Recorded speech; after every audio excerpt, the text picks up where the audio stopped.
दोस्तों आज के क्लास में, आज के सेशन में मैं आपके लाइफ से एक बहुत बड़ा कंफ्यूजन दूर करने जा रहा हूं और वो ये है कि आखिर प के उच्चारण के लिए हम लोग कब एफ लिखें और कब पीएच लिखें।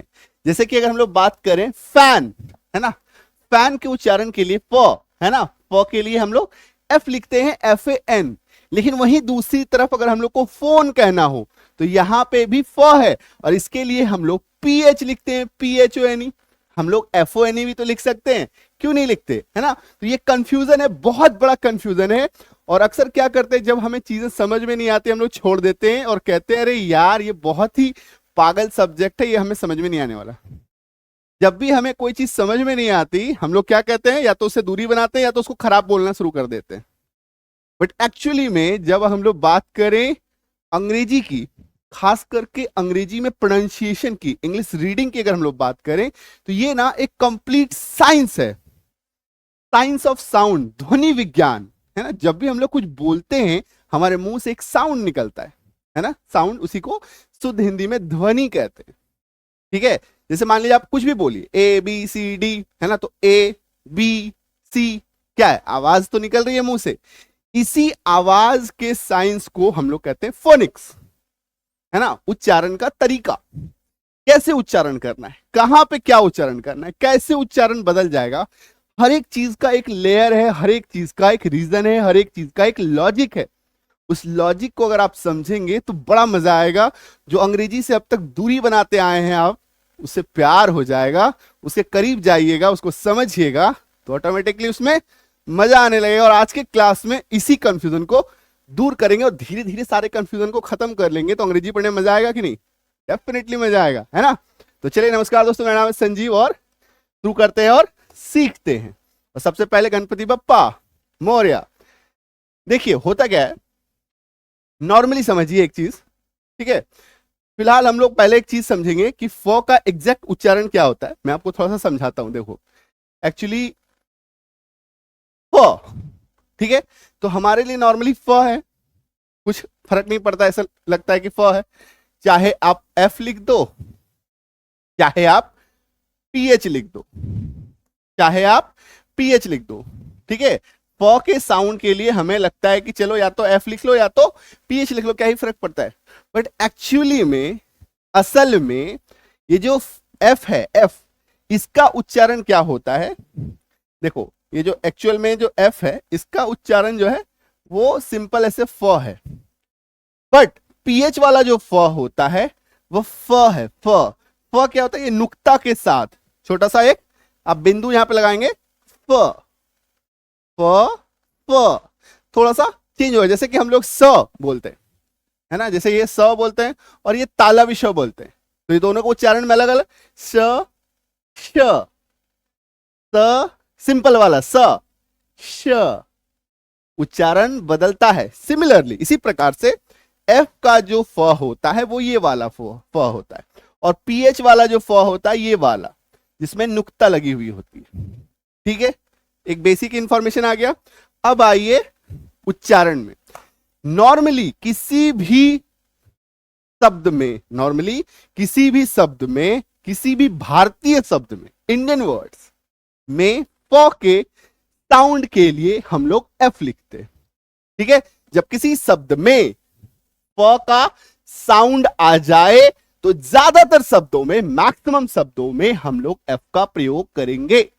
हम लोग F का प्रयोग करेंगे विदाउट डाउट, कोई संदेह नहीं, आएगा यूज करना है। ठीक है, PH कब आएगा वो मैं अभी बताऊंगा। ठीक है, आ गई समझ में।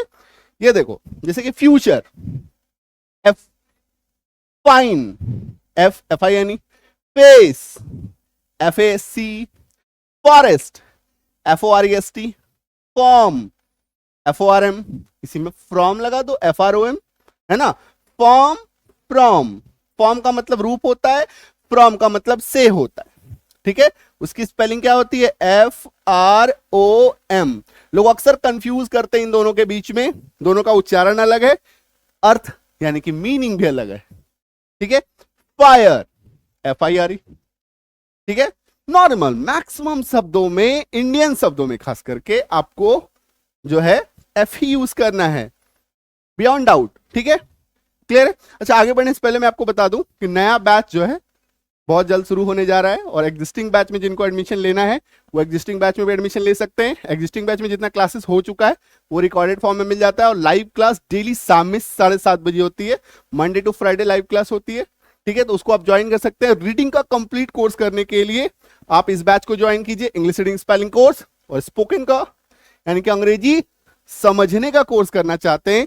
अंग्रेजी पढ़ते हैं, समझ में नहीं आता, अंग्रेजी में कुछ लाइनें लिखी हुई है, क्या मतलब नहीं समझ में आता, सेंटेंस मेकिंग समझ में नहीं आता, कोई हिंदी का सेंटेंस है उसको इंग्लिश में कैसे कन्वर्ट करना है, इंग्लिश का सेंटेंस है उसको हिंदी में कैसे समझना है, ये सारा चीज समझने के लिए आप ये वाला बैच ज्वाइन करेंगे। कोई समस्या, किसी डाउट के लिए हमारा जो हेल्पलाइन नंबर है 9153773478, इस पे व्हाट्सएप मैसेज ड्रॉप कीजिए, ठीक है। कोई भी डाउट हो, कुछ भी प्रश्न हो, इसमें पूछिए कि सर ये वाला डाउट है ना, सिंपली हाय हेलो करके मत रखिए, जो आपकी रिक्वायरमेंट है बताइए, ठीक है, क्लियर हो गया।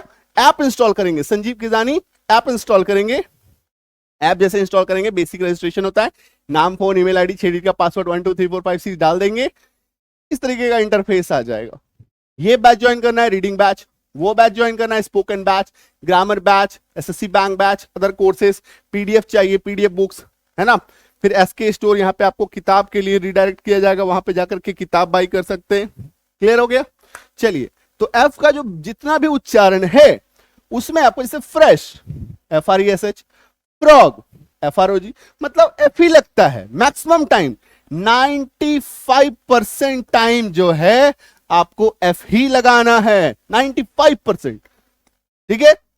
5% केस ऐसा है जहां पे फ के उच्चारण के लिए आपको PH लिखना है, ठीक है।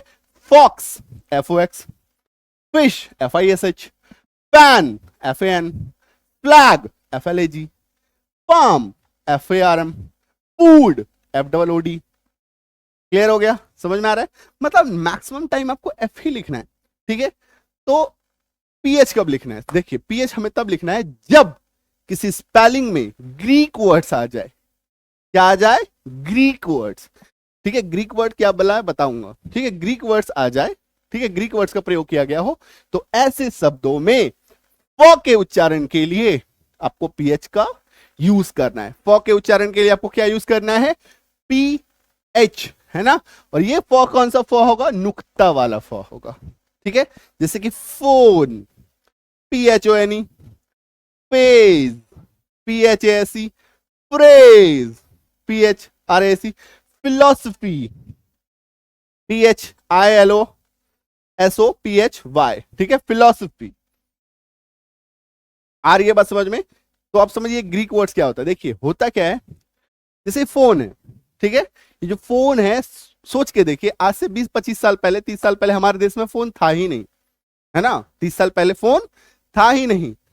तो जब फोन था ही नहीं तो फोन से ऐसे शब्द का कोई यूज भी नहीं था, कोई मीनिंग भी नहीं था, हमारे देश में यूज भी नहीं होता था। जब फोन आ गया, वर्ल्ड वाइड फोन आया, आविष्कार हुई, हर जगह हर देश में पहुंचने लगा, ठीक है। तो ये जो फोन जो शब्द है, इस शब्द का निर्माण किया ग्रीस कंट्री, ग्रीस एक देश है, ठीक है। वहां से इस शब्द को हम लोगों ने क्या किया? अडॉप्ट कर लिया, गोद ले लिया, ठीक है।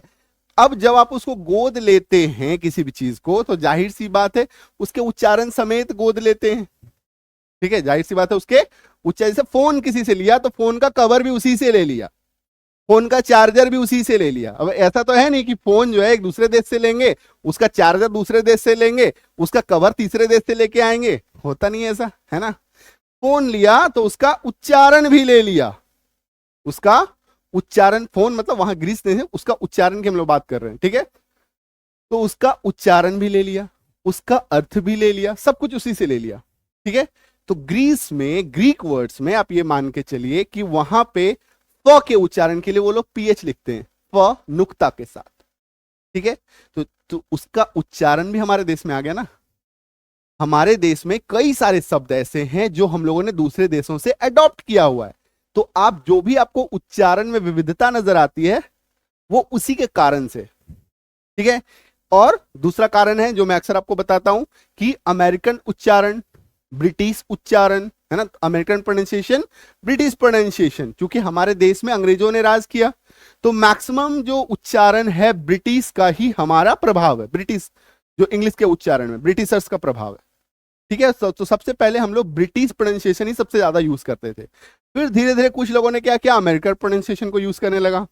पाश्चात्य सभ्यता और जो है हमारे देश में हम लोग उससे प्रभावित होने लगे, इन्फ्लुएंस होने लगे, उसका प्रभाव आने लगा। तो अमेरिकन ब्रिटिश दोनों उच्चारण हम लोग यूज करने लगे। अब अगर लिमिटेड होता कि इतना अमेरिकन यूज कर रहे हैं, इतना ब्रिटिश यूज है, वो नहीं है। हम लोगों ने क्या किया, इसकी खिचड़ी बनाई। खिचड़ी बनाते हैं ना, दाल उसी में डाल दिया, चावल भी उसी में डाल दिया, आलू भी डाल दिया, थोड़े मसाले भी डाल दिए, थोड़ा मटर भी डाल दिया, उसकी खिचड़ी बनाई। तो खिचड़ी बनाने के कारण से क्या हो रहा है, हम लोग कंफ्यूज हो रहे हैं, है ना। अभी मैं आपको खिचड़ी दे दूं, बोलो इसमें दाल अलग कर दो, चावल अलग कर दो, सब अलग कर दो, कर पाएंगे? नहीं कर पाएंगे। तो कर क्या पाएंगे, उसको एंजॉय कर पाएंगे। खिचड़ी है, खाओ भाई, एंजॉय करो, है ना। मतलब ये है कि मिक्स तो हो चुका है, उसी को समझना है। जैसे हम लोग समझ रहे हैं कि ये जो शब्द है ग्रीस कंट्री से, ग्रीक शब्द से, ग्रीक वर्ड्स हैं ये, क्योंकि ग्रीस देश से आया है, इसीलिए इसके उच्चारण में फ आता है। ठीक है, फ नुक्ता के साथ आता है, तो इसको आप पहचान भी तुरंत पाएंगे। जैसे मान लो ऐसे लिखा हुआ है ना, तो तुरंत नुक्ता अगर है तो तुरंत आपको पीएच ही लिखना है, जैसे कि मैंने शुरू में ही बताया, तो कंफ्यूजन खत्म।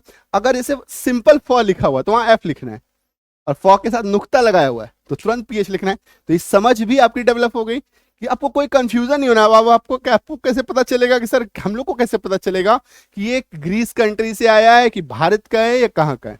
तो उसका सोल्यूशन क्या है, उसका उपाय क्या है? उसका उपाय है नुक्ता देख करके पहचान करना। अगर उसमें नुक्ता लगा हुआ है तो आपको समझ जाना है कि वो ग्रीक वर्ड्स हैं, उसमें आपको पीएच ही लिखना है।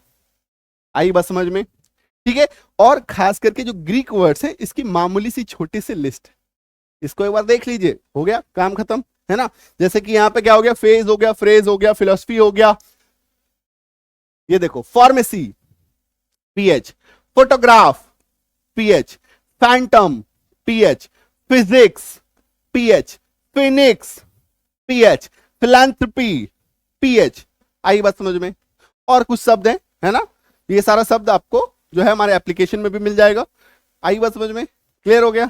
तो फ के उच्चारण के लिए आपको कब एफ लिखना है, कब पीएच लिखना है, क्लियर हो गया, है ना। और छोटी सी ट्रिक क्या है, फ पे अगर आपको नुक्ता दिख जाए तो वहां पे पीएच ही लिखना है माय डियर फ्रेंड। तो डाउट सारा खत्म होता है। तो इसी तरीके से कंप्लीट डाउट को अगर आप क्लियर करना चाहते हैं अपनी लाइफ में, जितने भी अंग्रेजी से रिलेटेड कंफ्यूजन है, सभी कंफ्यूजन को दूर करके अंग्रेजी सीखना चाहते हैं, अंग्रेजी पढ़ना चाहते हैं, उच्चारण करना चाहते हैं, स्पेलिंग मिस्टेक को अपने लाइफ से डिलीट करना चाहते हैं, तो immediately English reading spelling course को आप ज्वाइन कीजिए। इसमें टोटल 45 क्लासेस मैं कराता हूं। 45 क्लासेस यानी कि 45 आवर्स, 45 घंटे का क्लास होता है। ठीक है, 45 दिन लगातार क्लास होता है, सारा कंप्लीट आपका डाउट करा देते हैं। 1 साल की वैलिडिटी होती है, सभी क्लास को पीडीएफ एप्लीकेशन में मिलता है। साथ ही साथ आपको प्रैक्टिस कराई जाती है। प्रैक्टिस के लिए हम लोग 50 एमसीक्यू के लिए पीडीएफ आपको देखते हैं, उसकी प्रिंट आउट करा करके आप घर पे उसको प्रैक्टिस कीजिए, सारा डाउट खत्म, क्लियर, है ना। वो रहेगा ही नहीं। उच्चारण में एक अजब गजब लेवल का आपका कॉन्फिडेंस आएगा, प्रॉब्लम खत्म हो जाएगा, तो ऑटोमेटिकली हम लोग उसको कॉन्फिडेंट हो जाते हैं। उसमें जो कंफ्यूजन था, जो डाउट था, वो क्लियर हो गया, तो उसमें रुचि आएगी, पढ़ने में रुचि आएगी, आपको समझने में रुचि आएगी, लिखने में रुचि आएगी, हर चीज में मजा आएगा। ठीक है, आ रही है बात समझो? तो ये कंप्लीट कोर्स आप ज्वाइन कर सकते हैं। सिमिलरली इसमें भी आपको टोटल 45 क्लासेस कराया जाता है। ठीक है, 1 साल की वैलिडिटी होती है। इसमें हम लोग क्या कराते हैं, 100 सेंटेंस प्रैक्टिस कराते हैं, पीडीएफ आपको प्रोवाइड करते हैं, प्रैक्टिस करेंगे, कॉन्सेप्ट सीखेंगे और प्रैक्टिस करेंगे। दैट्स इट, हो गया। ठीक है, ये भी टोटल 45 घंटे का क्लास होता है। अब सर 45 घंटे में हो जाएगा, मेरे लिए 45 घंटे हैं। ठीक है, आपको इसको समझने में, इसको डाइजेस्ट करने में 1 साल भी लग सकता है। ठीक है, मैं आपको 45 दिन में सिखा दूंगा, लेकिन आप उसको याद करने में, उसको डाइजेस्ट करने में आपको 1 साल भी लग सकता है। क्यों? क्योंकि ये जो नॉलेज है, ये अराउंड 10 ईयर्स का नॉलेज आपको 45 घंटे में दिया जाता है। ठीक है, ये जो कंप्लीट नॉलेज है, ये अराउंड 10 ईयर्स, अगर आप इसको क्लास 1, क्लास 2, क्लास 3 करके बचपन में पढ़ रहे होते तो 10 साल लगते आपको कंप्लीट करने में। ठीक है, ये वो चीज है, ये वो रामबाण ट्रिक है, वो रामबाण कोर्स है जो आपके अंग्रेजी उच्चारण को हमेशा हमेशा के लिए ठीक कर सकता है। जो प्रॉब्लम है, किसी भी एज ग्रुप में हो, कोई फर्क नहीं पड़ता, आप जिस भी एज ग्रुप में हैं, हर एज ग्रुप इसको ज्वाइन कर सकता है। क्लास 3 से ऊपर को हम लोग बेसिकली कहते हैं, और क्लास 3 से अगर नीचे हैं तो पेरेंट्स के सपोर्ट से देखिएगा। बट क्लास 3, 4, 5 से ऊपर अगर कोई बच्चा है थोड़ा बहुत आज के डेट में हर कोई ऑनलाइन कोर्स ही करता है, ऑनलाइन क्लासेस होती है, स्कूल्स में भी आजकल ऑनलाइन ही सब कुछ हो गया है, ठीक है। बट हाँ, फिर भी हम लोग स्क्रीन टाइम को कम करने के लिए बच्चों को थोड़ा बोलते हैं कि दूर रहो मोबाइल से, बट पेरेंट्स के सपोर्ट से, पेरेंट के सहयोग से वो लोग ज्वाइन कर सकते हैं। बाकी बड़े एज ग्रुप के किसी भी क्लास में हो, बीटेक कर रहे हो, ग्रेजुएशन कर रहे हो, किसी भी चीज की तैयारी कर रहे हो, बैंक एसएससी की तैयारी कर रहे हो, अंग्रेजी ठीक करना है, उच्चारण ठीक करना है, स्पेलिंग ठीक करना है, प्रोनाउंसिएशन ठीक करना है, अंग्रेजी ट्रांसलेशन ठीक करना है, सेंटेंस मेकिंग ठीक करना है, तो ये दोनों बैच का कॉम्बो भी आता है, उसको भी आप ज्वाइन कर सकते हैं, ठीक है। आरी बात में कोई भी डाउट हो, कंफ्यूजन हो, इस नंबर पर व्हाट्सएप कर लेना। चलो मिलते हैं अगले क्लास में, ऐसे ही एक और कंफ्यूजन को खत्म हम लोग करेंगे नेक्स्ट क्लास में, ठीक है। बुक है ये सारा, पीडीएफ है ये सारा, ऐप इंस्टॉल कर लीजिएगा, ठीक है। चलो, thank you so much, all the best. और ऐसे ज्ञानवर्धक क्लास के लिए सब्सक्राइब और फॉलो करते रहिए संजीव किजानी को। Happy learning.